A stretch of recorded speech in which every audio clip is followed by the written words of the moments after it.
Dzurriyyah disebut bagian apa disebut bagian dari Ahlul Bait, tentu itu tidak tepat. Itu tidak tepat, ya. Kalau seandainya anak cucu yang mereka dzurriyyah, anak cucu Ahlul Bait, tapi bukan Ahlul Bait itu sendiri, bukan itrah itu sendiri. Jadi itu perlu dibedakan. Jadi semangat, himmah, misinya ulama itu adalah mempertanggungjawabkan ilmu, bukan meriwayatkan ilmu. Artinya ilmu itu menjadi harus dipertanggungjawabkan, bukan sekedar kila wakola, katanya. Karena kebohongan itu bisa viral kalau disampaikan oleh orang yang punya panggung. Segera viral itu apalagi zaman digital ini. Apalagi di masa itu tidak ada yang mengkanter. Misalnya saya berbohong, saya mengaku saya ini anaknya Kiai Haji Ma'ruf Amin misalnya. Misalnya. Ya orang akan, kalau orang nggak ada yang mengkanter akan viral omongan saya ini dan semua bisa percaya yang awam-awam itu. Tapi kalau ada yang mengkanter, lah maka persoalannya beda lagi. Maka iddia, klaim, mengaku-ngaku itu harus dikanter, harus apalagi soal masalah nasab itu masalah agama, apalagi intisabnya itu kepada Nabi Muhammad Shallallahu Alaihi Wasallam.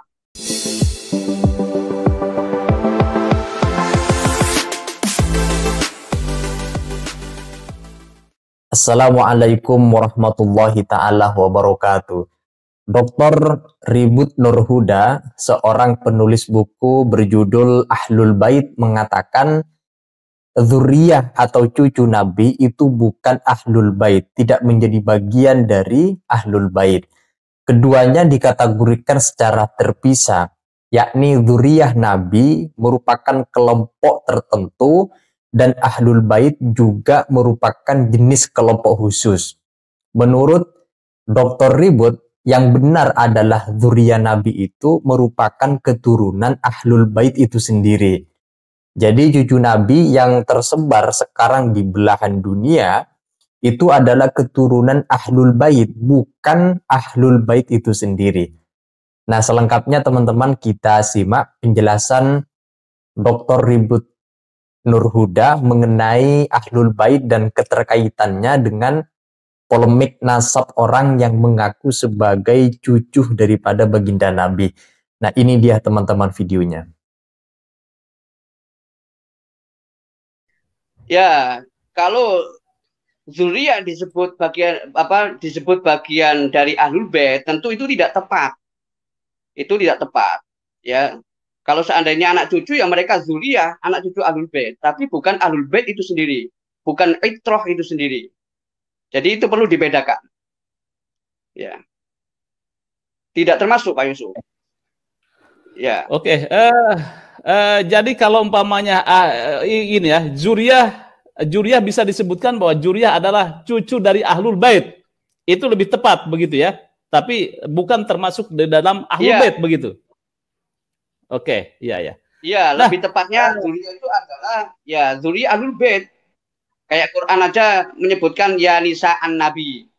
Ya, istri-istri Nabi, zaujatun Nabi. Ya, bukan berarti mereka Ahlul Bait, enggak ada masalah itu. Ya, mereka orang-orang baik. Tapi persoalan masalah Ahlul Bait sebagaimana disebutkan dalam Al-Qur'an yutahhirkum tathira, itu Ahlul Bait punya makna khusus. Ya, yaitu 5 orang. Ya, Ahlul Kisah itu. Nah, ini riwayat-riwayat ini ada riwayat-riwayat yang kuat. Ya, karena apa? Karena kebenaran masalah siapa Ahlul Bait itu adalah kebenaran masalah sunnah atau hadis Nabi. Dan ini membutuhkan sanad, ya, bukan kebenaran rasional. Jadi kalau kemudian pakai nalar fikih dan sebagainya, ya ada objek-objek tertentu kita menggunakan nalar fikih itu. Tapi soal masalah ini ketika itu sudah kuat, ya maka kita pakai yang kedua setelah Quran, sunnah. Nggak langsung Quran, sunnah, terus pakai kias misalnya itu. Enggak lah, ya. Nanti kalau memang nggak jelas di sunnah, kita bisa pakai kias gitu. Ya, itu soal masalah kebenaran siapa. Kembali lagi, al-haqiqah laisat kalayan, ya, kenyataan indrawi itu tidak seperti beritanya. Karena kita tidak hidup di zaman Nabi, nggak mendengarkan langsung Nabi berbicara, Oleh karena itu kita mengambil pesan melalui hadis-hadis yang sudah dikodifikasi, yang sudah dibukukan itu, yang dikenal nilainya itu sangat tinggi, dan juga berdasarkan penelitian hadis tidak ada masalah. Itu Pak Yusuf. Ya. Ya, satu lagi kontekstualitasnya nih Ahlul Bait kemudian dengan diskursus nasab yang dicuatkan oleh Kiai Imad. Mungkin Anda bisa merefleksikan itu seperti apa, Pak Dr. Ribut? Ya, ya kembali lagi ya, kalau kita mengikuti turos tradisi intelektual ulama, kita kan tahu beberapa ulama termasuk diantaranya yang sangat terkenal sebagai ahli hadis, ulama Damaskus, Syekh Nuruddin Aiter, ya Syekh Nuruddin Aiter Allah yarham. Beliau kan menyebutkan bahwa Allah itu mengistimewakan umat Nabi Muhammad dengan 3 hal, ya, mengistimewakan dengan 3 hal. Yang pertama adalah sanad, masalah sanad, ya. Yang kedua adalah nasab yang kita bicarakan ini, masalah polemik nasab ini. Dan yang ketiga masalah i'rab. Lah, sanad dengan nasab ini sama-sama istimewa. Ya, istimewa tidak yang mana ini tidak diberikan kepada umat lain. Diberikan kepada umat baginda Nabi Muhammad Shallallahu alaihi wasallam. Kemudian kalau kemudian Mas dikaitkan dengan polemik nasab, sebenarnya ada kemiripan. Karena sama-sama baik soal nasab maupun soal riwayat itu adalah berdasarkan persaksian atau kesaksian. Jadi berdasarkan kesaksian karena sifatnya indrawi. Jadi kalau tidak hanya bisa mengandalkan riwayat. Makanya zaman dulu banyak hadis-hadis palsu itu yang menyebabkan ada ilmu hadis, ada mustalahul hadis, ya. Ya katanya laulal fitnah, ya, laulal fitnah lama kana ilmu mustalahul hadis. Kalau tidak ada fitnah, tidak ada pembohong, tidak ada pendusta, tidak ada manipulator, tidak ada pemalsu, ya, maka tidak ada namanya mustalahul hadis itu, ya. Termasuk zaman Nabi sendiri, ya, guru saya mengarang kitab ilmu sunnah itu, Syekh Dr. Muhammad Surur, dalam kitabnya Al-Manzumah At-Tabatiyah fi Ulumi Sunnah Al-Marwiyah, beliau itu menyebutkan bahwa di zaman sahabat ada yang punya keyakinan membela Nabi dengan dengan kebohongan itu berpahala. Coba dibayangkan itu. Membela Nabi dengan kebohongan itu berpahala. Padahal ya nggak mungkin berpahala. Ya. Karena apa? Ya kebenaran harus dibela dengan kebenaran, harus dibela dengan kejujuran. Nasirul haqqi bil haqqi, nggak boleh nasirul haqqi bil batil. Ya itulah. Itu zaman Nabi sudah ada orang yang mohon maaf karena tingkat kecerdasannya atau kebodohannya atau kesembronoannya, dia ingin membela Nabi dengan cara kebohongan. Ya tentu ini ada unsur manipulasi. Apalagi zaman setelah Nabi, ya zaman tabiin dan seterusnya, ya itu bermunculan hadis-hadis palsu, ya sehingga ada ulama-ulama yang membela hadis, membela sunnah, termasuk muncul orang yang ingkar sunnah kayak di zaman Imam Syafi'i, sampai Imam Syafi'i mencetuskan teori mukhtalaful hadis dan beliau dijuluki sebagai nasirus sunnah karena untuk menyelesaikan persoalan orang-orang yang ingkar sunnah itu. Namun kemudian persoalan nasab ini, ya, dalam tradisi Ahlussunnah wal Jamaah, ya, ilmu hadis pertama kali itu dikarang oleh Syekh Imam Ar-Romah Hurmuzi. Ya, kitabnya berjudul Al-Muhaddisul Fasil Bainar Rawi wal Wa'id. Dalam kitab ini ada kutipan menarik. Apa itu? Beliau mengutip dari Imam Hasan Al-Basri. Beliau mengatakan himmatul ulama'i ar-ri'ayah wa himmatus syufaha'i ar-riwayah. Jadi semangat, himmah, misinya ulama itu adalah mempertanggungjawabkan ilmu, bukan meriwayatkan ilmu. Artinya ilmu itu harus dipertanggungjawabkan, bukan sekedar kila wakola, katanya.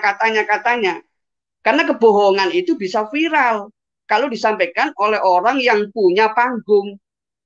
Segera viral itu apalagi zaman digital ini. Apalagi di masa itu tidak ada yang mengkanter. Misalnya saya berbohong, saya mengaku saya ini anaknya Kiai Haji Ma'ruf Amin misalnya. Misalnya, ya orang akan, kalau orang nggak ada yang mengkanter, akan viral omongan saya ini dan semua bisa percaya yang awam-awam itu. Tapi kalau ada yang mengkanter, lah maka persoalannya beda lagi. Maka iddia, klaim, mengaku-ngaku itu harus dikanter, harus apalagi soal masalah nasab itu masalah agama. Apalagi intisabnya itu kepada Nabi Muhammad Shallallahu Alaihi Wasallam. Jadi tidak jauh berbeda. Dalam ilmu nasab untuk menetapkan nasab itu kan ada dua dalil. Yang pertama syuhra wal istifadhah. Yang kedua menggunakan kitab atau al-wasaiq as-sahihah, menggunakan catatan. Nah, kalau syuhra wal istifadhah sebagaimana dalam tradisi hadis, ya, itu dalam tradisi hadis itu yang namanya mutawatir atau namanya hadis masyhur itu bukan generasi kedua, bukan generasi ketiga, bukan generasi keempat. Hadis mutawatir, hadis masyhur itu generasi pertama. Jadi sahabat-sahabat banyak yang mendengarkan, disampaikan kepada muridnya, sampai ada banyak jalur. Misalnya lima misalnya, atau empat atau tiga itu hadis mufrad, hadis aziz, hadis masyhur. Kemudian kalau sangat banyak sekali yang nggak mungkin orang berbohong, ya seperti naskah Al-Quran yang sampai kepada kita itu mutawatir, nggak mungkin orang berbohong. Atau hadis rukun Islam, rukun iman itu mutawatir. Sunni dan Syiah itu sama, masalah itu nggak ada persoalan. Ya, jadi artinya dalam masalah nasab ini kalau ada catatan yang mendahului, ya catatan yang mendahului, sedangkan di situ nggak menyebutkan nama misalnya si A atau si B, kemudian 4 abad berikutnya, 5 abad berikutnya, 6 abad berikutnya, kok jauh sekali tiba-tiba menyebutkan nama orang yang sebelumnya ghairu ma'ruf, maka itu harus diklarifikasi. Itu prinsip ilmiah itu. Harus diklarifikasi. Dalam penjelasan yang beliau sampaikan barusan, tampak sekali bahwa zuriyah Nabi, cucu Nabi yang sekarang ini, itu merupakan zuriyahnya atau cucu Ahlul Bait. Keturunan daripada Ahlul Bait. Jadi bukan Ahlul Bait itu sendiri. Sehingga orang-orang yang mengaku cucu Nabi di zaman sekarang, mereka sebetulnya adalah keturunan Ahlul Bait. Seperti di awal dibilang, Ahlul Bait itu merupakan kelompok sendiri, sementara zuriyah atau cucu Nabi yang sekarang ini tersebar di belahan dunia itu juga merupakan satu kelompok jenis tertentu. Yang benar itu adalah zuriyah Nabi itu adalah keturunan daripada Ahlul Bait. Nah, itu saja teman-teman terkait dengan video yang barusan kita saksikan penjelasan dari Dr. Ribut Nurhuda. Kalau ada yang ingin disampaikan, silakan tulis pendapat-pendapat kalian di kolom komentar. Sekian dari saya. Wassalamualaikum warahmatullahi wabarakatuh.